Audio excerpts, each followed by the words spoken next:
Okay everyone, welcome back to the channel. Today we're on Gran Turismo Sport and we're back with the FIA Manufacturers Championship, the final race of the exhibition season at Laguna Seca in the Group 4 machineries. Obviously I'm driving McLaren, so these races did not quite go my way in terms of qualifying. This was the final slot of the day. I had to get P2 to try and get P3 overall in the Manufacturers Championship. However, qualifying did not go very well. We didn't get a slipstream at all and I didn't quite hook the lap up. However, we still managed to get a 27.3, I think it was, putting myself in P8 behind the Audi TT there. So you can see, starting from P8 at 1 minute 27.3, could have been a better lap obviously, but we're going to have to make do with this and try our best to try and make something work in this race. We're going to have to go for opportunities. We're going to have to go for overtakes. We cannot be waiting around behind cars. We really need to be aggressive and try and get ourselves into them top two places. It's the only way we can get ourselves a podium finish for the overall Manufacturers Championship. So because we had started down in P8, I decided to put the hard tyres on. Luckily for me, TX3 driver in the Audi decided to just let us go there. I think he wasn't willing to fight. He probably knew that I was going to be quite aggressive in the McLaren. The McLaren was obviously quite a strong car, so he's decided to just tuck in behind the slipstream and let us go, which is great for ourselves. Obviously starting on the hard tyre, we need to try and see if we can get in the slipstream and stay with some of these medium tyre runners. Now it's going to be interesting what other cars are on the same strategy. I think if you're in the top 4, you really wanted to start on that softer tyre to maintain pace with the Alpha 4C for as long as possible. However, looking up ahead, it does look like that Lexus is already losing ground to P1 and 2, so it looks on like, unfortunately, it looks like that he's probably gone on the hard tyre. I think that might have been a bit of a risky call, because I think if he would have gone on the softer tyre, he would have been able to hang on in there to the leaders in this race. But in my situation now, you can see I'm very close to, I've already lost that slipstream pretty much, so we need to be aggressive here on these hard tyres and try and get ourselves back into the slipstream of P6. You can see I was running the 2 to the rear bias with these hard tyres. Obviously, one thing with these hard tyres is I can afford to push them more aggressively, because I was going to go for an undercut with the medium tyres. That was the plan for this race. You had to use both tyres. It was compulsory usage of the medium and the hard tyre. So at the moment, just trying to hang in there and see if we can make up some places and stay with the train for as long as possible while we're on the harder compound tyre. You can see we've got a comfortable gap to the driver behind. It looks like we're not going to have to worry about defending too hard to the Audi TT. One thing again, that Audi TT is going to struggle on its tyres with it being a front wheel drive car. So you can see a lot of battling going on up ahead, and this is good for me. This is going to give myself the opportunity to get back in the in amongst them drivers up ahead and fight for this these positions in this race. Now unfortunately for myself though, Will in P2 in the NSX looks like he has definitely gone on the medium tyre to start with. So for the first few laps, with the power of that NSX versus the Alpha and also the handling of the NSX, he should be able to stay with the Alpha 4C for the opening 5 or 6 laps, and then I think the tyre wear will start to pay off on the Alpha 4C and he'll probably end up pulling away. So not really ideal for myself, because we need the P2 in this race. We're going to give it everything we've got to try and make that work. However, it is looking very hard. Basically every lap that goes by, it's looking harder and harder. However, you can see P6 very close to P6 now in the Toyota, I think that is. And I think he may, I thought at this stage he would have been on the harder tyre in the Toyota, because obviously the Toyota 86 is a very strong car around here. As we see a lot of battling going on up ahead, and I've decided we need to get involved with this and make some positions up. So you see straight away, we're going to go for a dive here. I've made it my intentions clear. Went to the inside, throwing it up the inside, and we've made a nice clean pass there. Maybe pushed them a little bit wide, but I think we made the move fair and square. We were on the inside, and we're now up to P6 in this race. So 2 positions gained, 1 was pretty much given to us, and now we're in a pretty good position to battle for this podium, at least in this race, because you can see we've got a lot of fighting going on. We've got Devil on the outside, Francis on the inside. My guess is all 4 of these cars are on harder tyres. Myself, the Citroen, the other McLaren, and the Lexus up ahead. So a lot of battling, a little nudge on the side of Francis there.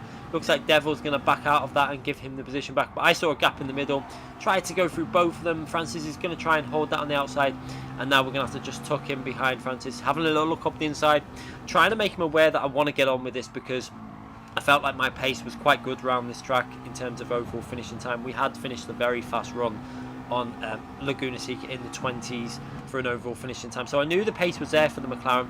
It was just now we've got to try and get ourselves through this traffic and then see what result we can get. As we see in the replay camera there, Devil having a massive moment there, going off slightly by the looks of it and losing maybe a position or two as Francis goes a little bit sideways through there. And looking back, you can see Devil behind us there. I think he managed to hold on to that position, but obviously got a bit of dirt on his tyres as again going through these corners he's just sitting back there. However, keep an eye on that mirror, and this is the strangest choice of a pit stop I've ever seen on lap 3. Now the pit lane loss at Laguna Seca was massive, so quite a strange one to see Devil going in the pits on lap 3 when he's on the hard tyre. Maybe he wanted to make the mediums work for a very long time. That seems like a little bit too long to make the mediums work, in my opinion. I think he's going to struggle at the end of the race, but we're going to stay out on these hard tyres. Hard tyres are actually coming at reasonably good now. After about 5 laps they started to get closer to the medium tyre in terms of the overall lap pace, and also the grip was pretty decent on them after they've warmed up. So now we just got to try and find our way past this McLaren in front of us as we go to the replay camera. And again, looks absolutely amazing on Laguna Seca. This is the first ever FIA race at Laguna Seca that we've done. It's in Group 4, and the replay cameras look absolutely brilliant again, as is expected from Gran Turismo. As we have a massive moment there, we pushed a little bit too aggressive, got a little bit of the car onto the curb and the dirt at the same time, and nearly lost control, but just about managed to save it. As I was in 100% attack mode. You can see I'm showing my intentions, weaving in and out. I'm trying to put pressure on the drivers in front. I want to get on with this race. We know we have pace here. I know I like Laguna Seca in terms of my race pace. It's a very strong track for myself for overall race pace. And in this McLaren, it did seem quite strong as well for me. McLaren seemed like a pretty decent car here, as we're now following behind Francis, trying to see if we can get past. We need to make a move as soon as possible, going into the braking zone, trying to get a good solid exit. That is so important from this final corner, to get on the power nice and early, which we do really well, using the full width of the track. And now we're going to use that slipstream down into turn 1 and possibly have a look up the inside to go for a move. You can see my intentions straight away going to the left. I'm going to just throw this up the inside. I'm going to make my intentions known. He just leaves the door open. He obviously saw that I positioned the car as if I was going to throw it up the inside. I didn't actually go for a massive dive. I just still braked pretty reasonable, but he left the door open, so we take that position. And now we go up into P4 in this race, and now we need to hunt down P3 in that Lexus. The Lexus should start suffering with the tyres a little bit before the McLaren. McLaren is stronger on tyre wear than the Lexus, so I think we should be able to hunt him down as this race goes on, as we get nearer to the pit stop phase. Let's see if we can just keep the car nice and stable on this lap, not making any errors. Obviously, as we look behind on that replay camera, you can see there's quite a few cars involved with this battle still. We've got 4 cars there in this train. I've just managed to get past that McLaren, obviously, and now we're starting to build a bit of a gap up already. You can see that the gap is increasing. We were all over the rear, but now we're starting to build a nearly half-second gap, and every set of corners we're starting to push really aggressively. I was obviously going for this. We had to push. There was no point taking it nice and easy. We had to go for every opportunity we could and give it all that we could to try and get as close to the top 2. But I did realistically know that, looking at the gaps that they had, I think Will had been driving in the slipstream to the Alpha 4C for a number of laps, so it kind of made it very unlikely that we were going to be able to get any sort of result out of this. But we'll try our best. Going over the line, you can see starting lap 6 and doing our personal best of the race. That shows you just how much grip is still left in these tyres and how much we were getting held up on them opening laps, obviously. So it shows you, I think if we would have started towards the front, maybe we could have done a little bit better on these hard tyres. It would have been interesting. We definitely have more pace than the Lexus in front of us, but I still don't think we would have been able to hang in the slipstream with the Alpha. I think if I would have started in the top 4, I would have started on the medium tyres and tried to hang in there on their slipstream on the P1 and P2 slipstream. But starting down in P8, you have to try something different. You cannot just, if I would have started on the mediums, we probably would have wasted the grip fighting our way through them. At least now we're in a situation where we've got past them cars, we're still doing reasonable lap times, the tyres are still in reasonable condition, and now I have to think about what lap I'm going to pit on. So this is a difficult one as well. You look at the track map, when you're racing in these situations, you're always looking at the track map to see where the gaps are. You kind of understand how much time you lose in the pits, so you're constantly looking at that track map to try and do a rough guide of like distances behind you. It's one thing I would like to see on GT Sport is, even though we have deltas to P1 and the car in front and the car behind. It kind of would be nice to have deltas to every single car that's shown on that left hand side, just so you could get an idea of like how far away P8 is. It's an idea that I'd like to see incorporated. It can't take that much effort because the data is there, because everyone's deltas are shown in the game. I just think it would just be nice to have a few extra cars deltas to see where you are as we skip ahead to lap 8. Now this was important. Do I pit now? I decided we're going to pit. I could see myself catching up P3, so I thought instead of getting held up, we'll pit. There was a gap on the track map. It was just whether I was going to be able to get out of this pit stop in time to get ahead of them cars. It was going to be very close. I could see there was an opportunity, and I had to risk something to try and get an undercut on some of the other cars, obviously when their tyres are struggling. So we pitted, seeing if we can make anything work here. In the pits, obviously on the hard tyres, you see some other cars on the hard tyres. Some cars, surprisingly, on the medium tyres there. The Toyota 86 actually pitting there on the medium tyre. I was quite surprised to see that. So coming out the pits though, look on our right hand side and you're going to see why we were getting, I got quite kind of worried at this stage. You can see we got two cars on our right and that was not looking good because they're going to be on very warm medium tyres. I'm on completely fresh medium tyres, or they're on worn hard tyres. Either way, we're going to have so much more grip. The Porsche takes up the inside, but we're going to try and get straight back past him. We're not going to hold around here. Up the inside, look at the extra grip that we've got off these fresh tyres. There's so much more grip and ability to put the power down. And again, the car in front, you can just see how much he is struggling on them tyres in that Aston Martin. Going into the braking zone again, just look how much more confident we are on these fresh mediums, and the extra grip through the corner, absolutely insane amount of grip as we tuck up behind and having to go for this left hand side because we've got so much more speed. We're going to go for this move. We've got to make moves in this race.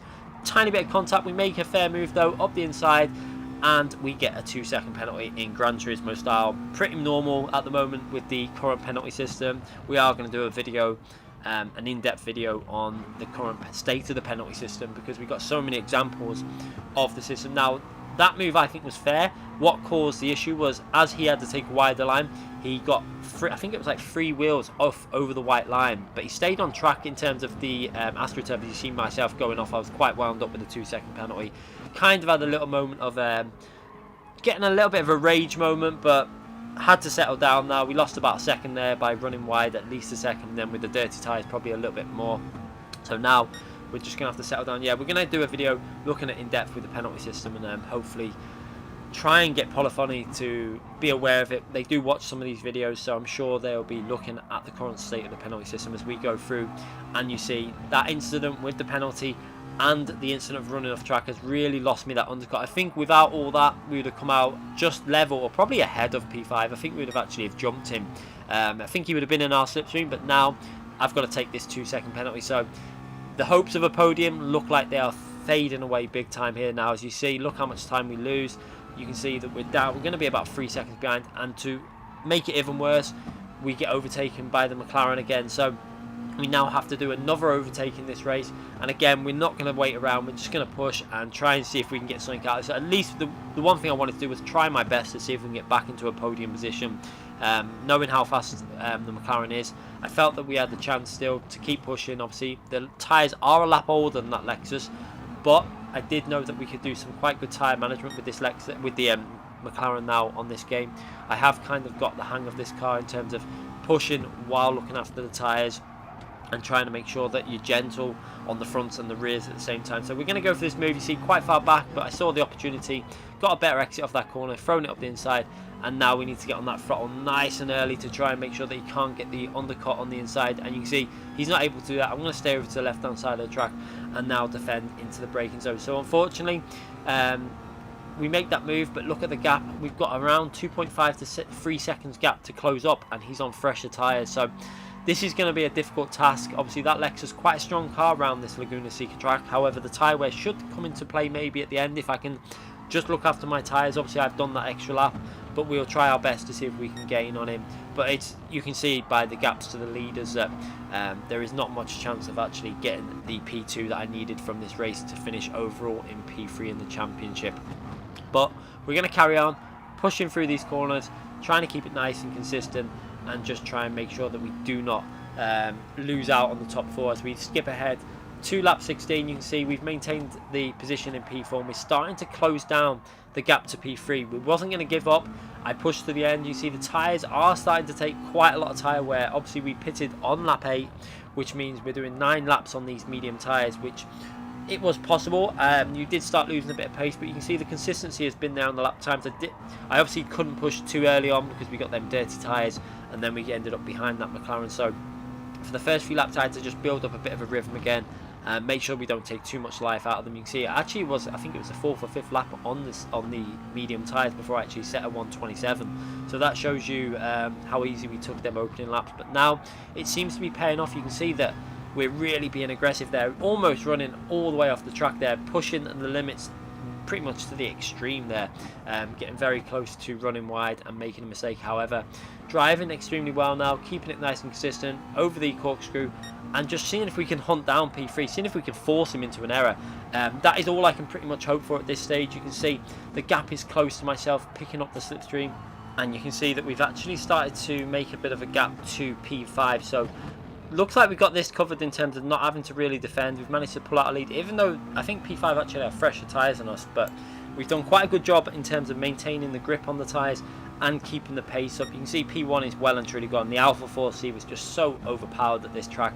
I think even Will completely lost the slipstream to the Alpha 4C and was in a bit of no man's land also. So bit of a shame that we didn't manage to get the qualifying in, because I think we could have made a good race with Will around this track. The NSX and the McLaren pretty evenly matched, but for now we're going to see if we can push on for a final podium position in this top split race. Pushing through these corners, you can see I was still driving aggressive. You can see that Lexus also pushing as hard as he can, trying to force him into an error. Really, that is all I can pretty much do, get in the slipstream and force him into a bit of an error, maybe make him panic a bit, maybe make him feel the pressure. And that is pretty much all you can do in this situation, because you're not really going to gain 1.3 seconds over someone on one lap. But if we can just force an error somewhere, maybe in the corkscrew, that is a place where, you know, people can make errors. If we drive it perfect and get an absolutely perfect exit off the corner, you never know, we could force them into an error on the final corner or something. As we go through the corkscrew, pushing nice and aggressive, you can see we're gaining in that slipstream, but again, we're just not really close enough to, you know, make any sort of move. We're too far back, over 1.2 seconds back. Through to the final corners now, and again P3 driving it very nicely here, not making any errors, keeping it nice and smooth through the final corner there. He's not hindered under the pressure, and he's going to take that P3, and I come home with a P4. So quite an enjoyable race. Just a shame that we did not get that qualifying sorted, and also the penalty. I think we got robbed of the podium by that penalty, because it really did unsettle me, and we obviously lost out with the undercut and the slipstream. I think we probably would have took the podium without that 2-second penalty and the loss of time on that lap. But still, P4, it's not the worst result ever, but I definitely think we should have done better. Let's have another look at that incident. So you see, we got a much better exit off the corner, obviously with the fresher tyres. We're up and we got the car into the braking zone halfway alongside the door. Fair move, tiniest bit of contact. He does go a little bit wide. We get the 2-second penalty for that contact. Quite surprised it was only 2 seconds, to be honest. I've seen a lot worse on the game. He didn't lose any time, really. It was one of them. I think I had to go for that move. I think it was fair. We got fresher tyres, brand new tyres, inside line. If any of us, I'll do that pretty much every time. Even if I wasn't trying to get, had to get P2, I think I'd go for that move anyway, because it was a fair move. But again, the game punishing with penalties that aren't really legit. I think they do need to take a serious look at this. And like I say, we're going to go in depth on this penalty system, because there has been a lot worse examples than that over the last few races. It's got to a stage where I think they need to act very quick, because they can't go into any sort of official season with the penalty system the way it is at the moment. So hopefully they'll get that sorted. Although I don't hold much faith in that, because we've been on this game for over 2 years, and the penalty system just goes through cycles of worse to a bit better, then back to worse to a bit better. It doesn't ever seem to get fixed, so probably unlikely it ever will do. But anyway, thanks again for watching this video. Make sure you hit that like button. I do appreciate everyone that hits the like button on these videos. I'll be back very soon with more streams and videos. If you haven't already subscribed, hit that subscription button on screen, and make sure you hit the notification button so you don't miss any future videos. Thanks again for watching, everyone.